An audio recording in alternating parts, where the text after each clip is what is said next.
สาวนาบ้านนอก สาวลาวบ้านนอกชีวิตมาจากนาสาวละมาลงแห่งโชคชะตาสีพัดสีพ้าในจังใดเนาะเป็นแล้ววันนี้จากนาลาทินจากนาลาทินจิกกะตายาตะกุยหนูเป็นเลยกลมกราบลงดินกราบดินกราบนาลาถิ่นกลมกราบลงดินกับนาลาทิน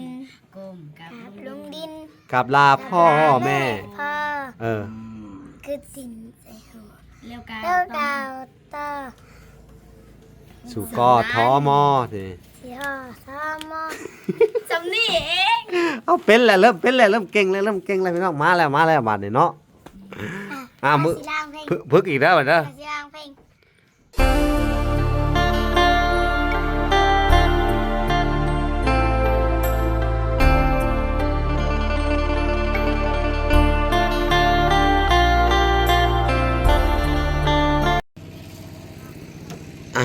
โอเคพี่น้องเนาะกราบสบายดีเนาะอันบรรยากาศยามเที่ยงพี่น้องมื้อนี้กับผมพ่อกับช่อง YouTube บ่าวหลาคือเก่าเส้นเคยพี่น้องเนาะเวลากาสิได้มาอัปเดตทั้งน้องน้องกัญญาและน้องลินดาต่อพี่น้องเนาะกับผู้ที่ตัดภาพมาอยู่ทางน้องๆเพิ่นพี่น้องนี่เพิ่นกำลังหัดห้องเพลงอยู่เนาะพี่น้องเนาะนี่พี่น้องปิดเพลงก่อนลูกปิดเพลงก่อนปุ๊บหัดห้องเพลงบ่พี่น้องหัดห้องเพลงกินนมใครแล้วบ่ไอใครแน่บัดนี้เนาะห้วยยังกินนมหั่นดิไอแล้วกินของหวานเนาะสบายดีก่อนลูกสบายดีกันยาวายงามอะไรหรอนั่นนี่เนาะคักว่าพี่น้องหนาวบ่ใส่เสื้อกันหนาววันนี้งามเนาะหนาวอ่ะพี่น้องหนาวเพิ่นใส่เสื้อกันหนาวเสื้อที่ซื้อให้เมื่อวานนี่พี่น้องเมื่อวานเมื่อก่อนนี่แหละพี่น้องกินข้าวเที่ยงแล้วบ่ลูกยังนะเฮ้ยทะเลลืมอะไรเรากินยาลืมกินยากินข้าวแล้วลืมกินยาไปเอามากินอยู่พี่เด้อเอาไปจะได้ดินดาวนี่อยู่ดีไม่แห้งว่ะกินข้าวแล้วบ่ซะยังโมหิวส่วนแล้วบ่ได้กินข้าวเที่ยงบ่มื้อเช้านี่ก็ไปพาเพิ่นไปหาหน่อไม้พี่น้องเพิ่นพาไปหาหน่อไม้กินหน่อไม้แล้วเนาะแกงหน่อไม้แล้วตอนเที่ยงเนาะจะเอาบังจะเอาบังเป็นจังได๋ทางบ่าวน้อยบ่าวพรมามีข่าวหยังแน่มื้อนี้คือมันจังสิมาเพิ่นมาแจ้งว่ามื้ออื่นเขาสิเอามานั่นเอาไม้มาส่งโดยเอาไม้มาส่งบ่แสดงว่าสิได้เฮือนแล้วนี่เนาะคักเนาะเสียใหม่มาส่งดีใจบ่แหละสิได้ใหม่นะดีใจบ่คิดไว้บ่ว่าถ้าเฮาได้เฮือนแหละเฮาสิวางแผนอนาคตจังได๋บ่ได้คิดเอาไว้บ่ได้คิดเจ็บได้พุ่นนี่ยาถ้าเฮามีเฮือนมีชานอยู่แล้วเฮาสิวางแผนอนาคตเฮาจังได๋ยังบ่ฮู้เลยอนาคตเฮานี่ยังบ่ฮู้แต่ว่าทำปัจจุบันให้ดีก่อนเนาะปัจจุบันนี่คือใช้ชีวิตไปสิแล้วเนาะพี่น้องพี่น้องมาคือแกหานพี่น้องเราสลายกับบ้างสันมาแล้วหัวตาฮู้อยู่บ่วิธีกินยาฮู้แม่นบ่อย่าวางพื้นที่ใดวางใส่มือนี่แว่ไว้วางไว้แต่ว่าสิกินกันนะกินกันสามแบ่งกันนี่อย่างละเม็ดกินกินยาเองกับเป็นเดี๋ยววันนี้เนาะเรื่องนี้ยาค่ะตีว่าไปจ่าจื้อนี่เดียวก็ทุกคนจ่าตีจนกลับ ตะวันจานคันลงจานน่ะที่อีกเกิดบาร์เม็ด มีหยัง ไม่น้อยเลย ตะเบิ้นจ้าคือว่าให้กินอย่างละเม็ด ตะบนจ้า ตะวันจาก็แปลว่าบ่ได้กิน อ๋อตะเบิ้นนี่คือบ่ได้กินเนาะ เลย อืม จ้าดินะเจ้าเราเคยเกาใจมันเคยเรากะอาเคยมึง มันยังคือหมุนนี่แหละอยู่ยา เคย ฮะอะก้อยคือหยังก้อยยาคือหมุนแต่ไปนอนทับมันบ่ ใส่ ว้าว นี่ เขา เป็น หัก จัง ให้ ซี่ โอ้เขาให้กินอย่างละเปียง โดย โอ้กินครึ่งหนึ่งพี่น้องเอ้ย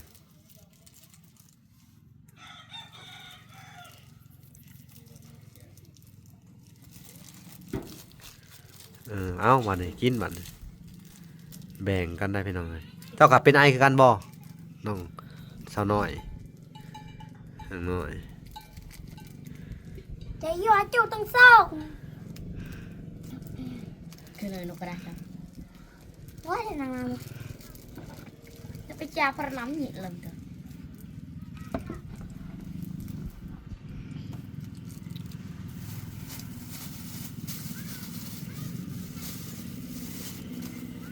มวยที่แม่จุ๊จ้ะ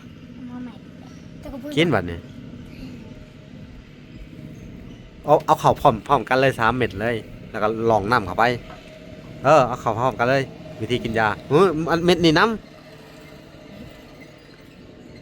เม็ดนี้น้ำเม็ดนี้เอาเข้าไปอีก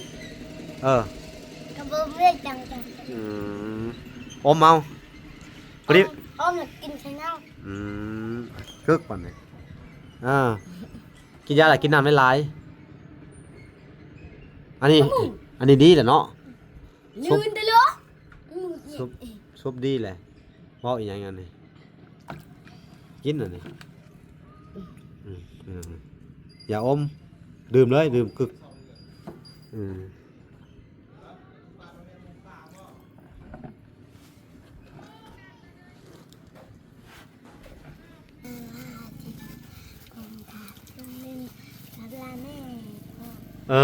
คือว่ะเสียงอันที่ได้ดินกำลังที่ได้เนาะฟังเพลงแต่คนอย่างฉันนั้นมันเป็นดินน้องเป็นเท่านั้น ลองเป็นเหรียญดาวเปื้อนดินของบ่าววี ลองเลยลองบ่ให้ลองบ่ ลองเพลงตัวไหน ลองเพลงอันนั้นแต่คนอย่างฉันนั้นมันเป็นดิน เปื้อนดินอันดาวเปื้อนดินแล้วแต่เฮาว่าอย่างอื่นดีกว่าเนาะ โดย บ่แล้วก็แต่ก็ห้องเพลงก็หัดห้องคือเก่าเด้อ ถ้าทองเพลงที่ดาดิน หัดห้องเพลงทีละดินแค่นั้นนะจะห้องได้บ่แหละ ได้ ยินได้เอาลองรุ่นนั้นมันหนึง ได้แต่ทำอิดได้ ติดติดติด เพลงยังก็ ผ่านนั่นน่ะตะบัน เพ โถ ลง น ยังไงก็ลืม อาณา สาวลาว สาวนาพัดถิ่น สาวนาบ้านนอก สาราบ้านนอก ชีวิตมาจากนา สาระ โอ้มาลงแห่งโชคชะตาสีพัดสีพ้าในจังใดเนาะ เป็นแล้วบัดนี้ จากนาลาทิพย์ จากนาราถินจิกกะตายาตะกุนุ เป็นเลย ดินว่ะ กลมกราบลงดิน กาบดิน กราบนาลาถิ่นกลมกราบลงดิน กับนาราถิน ก้มกั กา บบ ลงดิน กราบลาพ่อแม่ พ่อ คือสินใส่หัว เลี้ยวกา แล้วดาวต่อ สุกอท้อมอสิ สีห่อสามมอ สำนี่เอง เอาเป็นแล้วเริ่มเป็นแล้วเริ่มเก่งแล้วพี่น้องมาแล้วบัดนี้เนาะมือ สีล่างเพลง พึกอีกแล้วบัดเด้อ สีล่างเพลง ป้อนกัน เป็นอะไร จะไปสิเป็นแล้วเก่งมากๆเลย หัดใหม่เด้ออันน่ะกำลังสิเป็นเลยเด้อนี่ ครึ่งหนึ่งแหละ ครึ่งหนึงแหละสิได้เลยเนาะ ครึ่งหนึ่งยังได้หนึ่ง อันน่ะ ประมาณ2-3มือกับเป็น เป็นเด้อ ก็เคยจะเปิดกัน เปิดก่อนนะมันสิติดลิขสิทธิ์บ่แหละ มาจื้อ เออ ทันจื้อก็ลองเป็น บ่พร้าวมันสิติดลิขสิทธิ์เอาตายแล้วบัดนี้พี่น้องเอ้ยเอาปิดค่อยๆค่อยๆค่อยๆเด้อค่อยๆเปิดค่อยๆเด้อมันสิติดลิขสิทธิ์เด้อ สาวบ้านนา นี่ นี่เราเท่านี้คอยอยากโหลด จะได้เพลงอีก3เพลงได้สิโหลดให้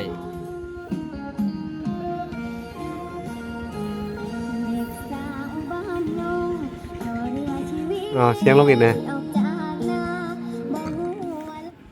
เพลงโชคชะตา พี่น้องเอ๋ยเนาะหลังจากที่น้องๆเพิ่นอันได้ MP3 มากะหัดห้องเพลงกันบ่ โดย กะเริ่มสิได้แหละเนาะ โดย อันน่ะน้องธิดาดินอันไปดังอยู่พังไทยตอนนี้เนาะพี่น้องเพิ่นก็ดังแห้งได้เพลงนี่พี่น้องเอ้ยเนาะแล้วก็ทางอันน้องกัญญาเพิ่นก็อันหัดห้องเพลงนี่อยู่เพิ่นว่าพี่น้องเอ้ยเนาะ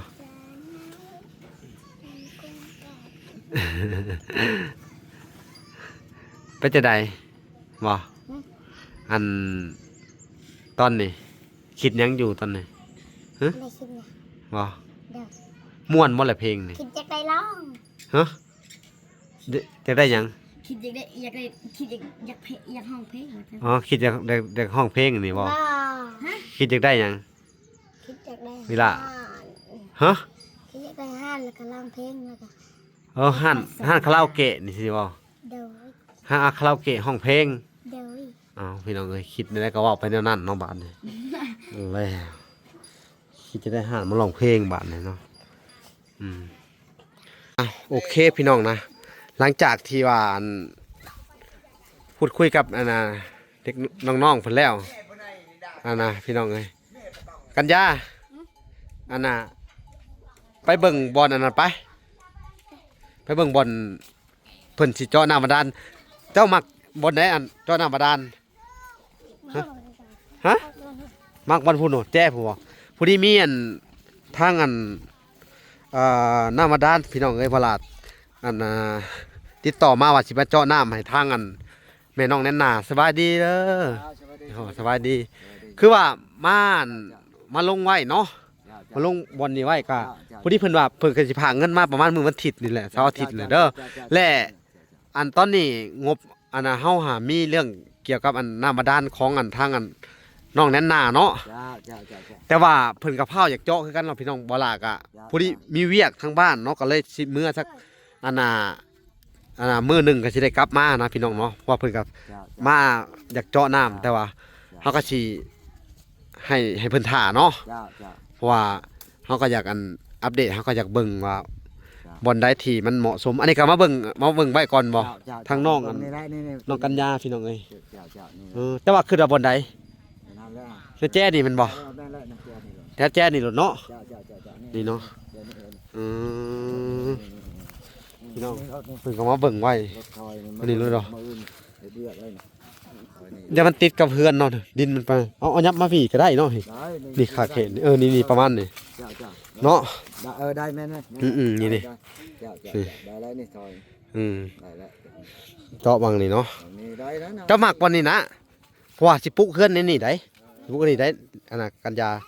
สิปลุกเฮือนแถวนี้ได้ได้เจาะตรงไหนได้ทางหน้าหลังสมมุติว่าได้น้ำบาดาลเลยห้องน้ำได้ซะอยากได้อยู่บ่ ได้โดย อยากได้ห้องน้ำอีกพี่น้องเอ้ยแต่ว่าเจ้ามักวันนี้มันบ่นี่มาสมมุติว่าห้องน้ำได้สมมุติว่าถ้ามีโอกาสได้ห้องน้ำเจ้าสิเฮ็ดบ่ได้ห้องน้ำสมมุติว่าเฮ็ดเฮือนบ่นี่แล้วแม่ตะ ห้องน้ำเขาบ่ให้เฮ็ดหน้าบ้านเขาเฮ็ดหลังบ้านมันติดกับน้ำบาดาลมันบ่ได้อีกสิเฮ็ดแจ้ได้เอา เขาใช้ดินเขานี่ขาลักหัวนี่หัวไปพุ่นแล้วก็ตัวนี้แล้วครับเจิดไปพุ่นเฮ็ดได้ซะฮะก็เฮ็ดด้านหลังนี่แหละนี่หรือว่าด้านพุ่นก็ได้พุ่นด้านหลังทางนั้นเนาะแต่ว่าเฮือนเฮ็ดบนนี้เฮือนเนาะมันมีระบาดฮะแล้วแต่ดีใจบ่น้ำบาดาลสิได้น้ำบาดาลเลยดีใจหลายเนาะเต้นให้เบิ่งดูคันดีใจเลยดีใจนี่ก็เป็นเลยดีใจแห้งบ่เลยแห้งสำใดเลยแห้งสุดๆเลยพี่น้องอันนี้ก็ถือว่า ทางอันบ่ล่ะเนาะพี่น้องก็ได้คุยกับทางอันผู้ใหญ่เพิ่นเนาะพี่ใหญ่ทางผู้ใหญ่ใจดีจากทางอันเอ้ยหนูติดเนาะหรือว่าทางอันเอ้ยจันเพิ่นอยู่ทางฮ่องกงเด้อผู้ที่ว่าสิเจ้าน้ำบาดาลให้เจ้านี่เพิ่นก็โทรมาเพิ่นว่าสิพากอันมาประมาณวันเสาร์นี่แหละเนาะหรือว่ามื้อนี่แหละหรือว่ามื้อกับวันอาทิตย์พี่น้องเอ้ยเนาะกับผู้ที่ว่าล่ะก็สิไปเวียกก่อนเนาะพี่น้องเนาะกับผู้ที่เห็นทางอันพ่อเพิ่นมาอันเบิ่งอันพ่อลุงเพิ่นมาเบิ่งอันบ่อนเจาะน้ำบาดาลเจ้าคือด้านหลังตัวนี้เนาะเพราะว่าทางหน้าก็สิเฮ็ดเป็นหน้าบ้านไปไปสิเนาะเฮือนไปไปสิเจ้าคือว่าจะได้ดินดา แล้วตามนั้นแหละแล้วแต่ คือได้ข่าวว่าอันมีหยังสิมาบ่พรดอกไม่นะ ไ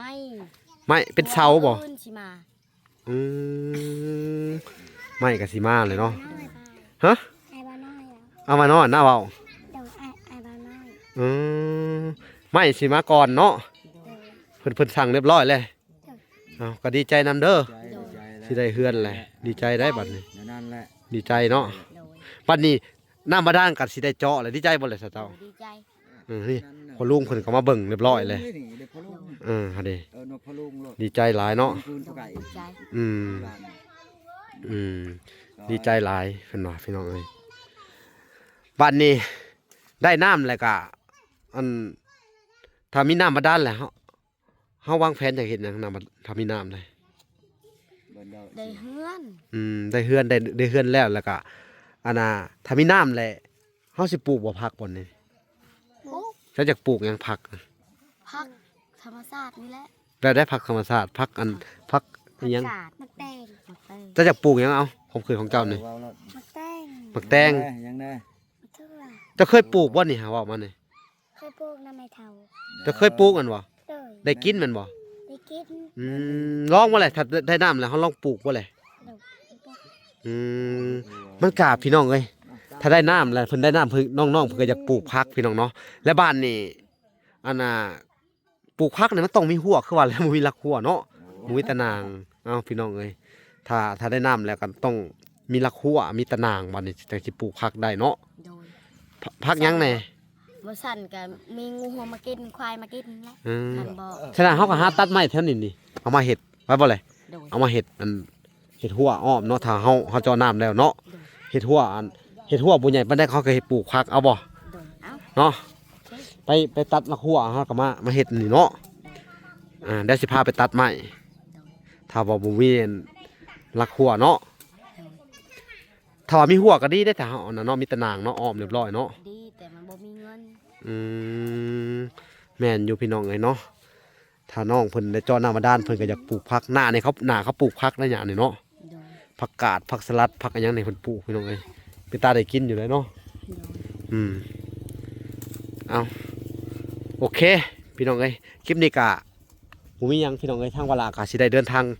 กลับบ้านก่อนพี่น้องเอ้ยเนาะพอได้